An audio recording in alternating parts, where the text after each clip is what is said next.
Эрхэм үзэгчдийн мэндийг хүргье. Өнөөдөр бол 2026 оны 5 сарын 31-ний Бямбанг. За энэ 7 хоногийн төлөвлөгөөт 7 хоногийн том хэдийг хүрэх боломжгүй байна. За би гэрээс хол гадуур явж байгаа учраас энэ 7 хоногийн хэдийг бол боломжгүй болж байна. Цагаасаа бол өчигдөр Баасан гарагт Нью-Йорк Таймс сонгосон өнгөрсөн 7 хоногт мөн одны анхаалыг татсан ногоон гардны өргөдлөө хүлээж байгаа хүмүүст чиглэсэн. За энэ тайлбар мэдээтэй холбоотой тооч мэдээллийг өгье.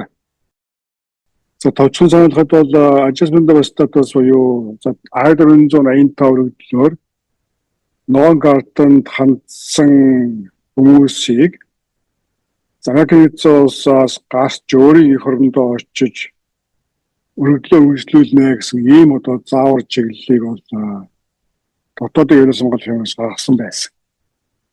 За энэ бол маш их шууг амьдэрсэн. За түүнээс гадна маш их эргэлзээ төрүүлсэн ийм зүйл болсон байдаг. За үүнтэй холбоотой манай сугаас 2 тайлбар мэдээг тоохонд хүргэсэн байгаа. Сүүлчийн мэдээгээр бол үндсэндээ дотоодын ялгаа сонгуулийн яамнаас энэхүү мэдээгээ бол зарим талаар үүсгэсэн утгатай ийм тайлбар гаргаж ирсэн.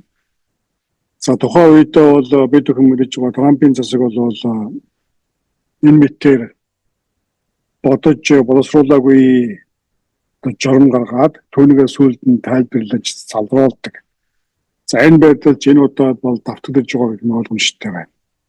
За ингээд олон зүйл нуршиг хойшин тавиад Баасан гараг өчигдөр олонний анхаалыг татсан энэхүү мэдээллийн тоймыг тоогонтой хуваалцъя. За энэ бол дахин хэлэхэд дотоодын ерөнхий сонгуулийн яамнаас юм уу цаашлын албанаас бичгээр гаргасан ямар нэгэн албан мэдээ тайлбар бол хараахан биш. За үүнийг бол Нью-Йорк Таймс сониноос олж авсан ийм мэдээлэл байна. За тус сонинд цаашлын албаны дотоодын ерөнхий сонгуулийн яамны нэрээ нууцлсан их сурвалжийн өгсөн хэвлэлийн төлөөлөгчийн тайлбар мэдээг тоог эндээс харж байна. За энэ өгүүлбэрийг мэдээг бол ерөнхийд нь товшилж хэлэхэд Баасан гарагт дотоодын ерөнхий сонгуулийн яамнаас за өнгөрсөн 7 хоногт гаргасан журмаа тодруулах хийсэн ийм мэдээллийг хийлээ гэдэг. За ингээд энэ тодруулах нь бол үндсэндээ өнгөрсөн 7 хоногийн гаргасан мэдээлэл журмаа бол зарим талаар үүсгэсэн утгатай байна гэж мэдээлж байгаа. За өнгөрсөн журмаар бол үндсэндээ ногоон гардны өргөдөл нь пендэн байгаа I-485 гаргасан. За онцгой чухал үнэхэн үзэх шалтгаантай гэж үзснээс бусад нөхцөлд бол эх орондоо буцаж процесс хийлгэх за ийм журам гаргасан гэдгийг бол бид хүмүүс мэдэж байгаа. За тэгвэл Баасан гарагийн мэдээлэлээр бол за энэ журам бол бүх хүн хамаарах журам биш ээ гэдэг. За ийм мэдээлэл бол өгж байна. За энэ журмыг хэрхэн ашиглах золмоор тухайн 485 өргөдлийг хянан хэлэлцэж байгаа цаашлын албаны ажилтан тухайн хүний өргөдлийг Америк нэгдсэн улс дотор байхад нь хянан хэлэлцэх хэсэх үгүй бол консулын ярилцсан буюу эх оронд нь хэлэлцэх хэсгийг шийдэх хэрэгтэй гэсэн. За энэ бол шин зүйл биш өмнө ч байсан цаашлын албаны ажилчдад олгосон байсан ийм эрхээ гэдэг. За тиймээс цаашлын албаны ажилчид бол энэхүү эрхээ эргэн санаж ашиглах шаардлагатай боллоо гэдэг тайлбарыг бол хийсэн байна. За тиймээс цаашлын албаны ажилчид бол эдгээр кейсүүдийг хүн тус бүрээр хянан хэлэлцэж золмоор ямар өргөдөл гаргах чинь эх орондоо буцаж өргөдлөө шийдвэрлэх хэсгийг шийднэ гэдэг. Ийм авлагатай мэдээлэл бол өгж байна. За эндээс хуульчдын хийж байгаа үндсэн гаргалгаа тайлбар бол энэ журам бол магадгүй Монгол улсын багтаад байгаа нийтдээ 75 улс орны цаашлын визийг хувьд орсон эдгээр улс орнуудад хамаарч магадгүй гэсэн ийм бол таамаг хийж байна.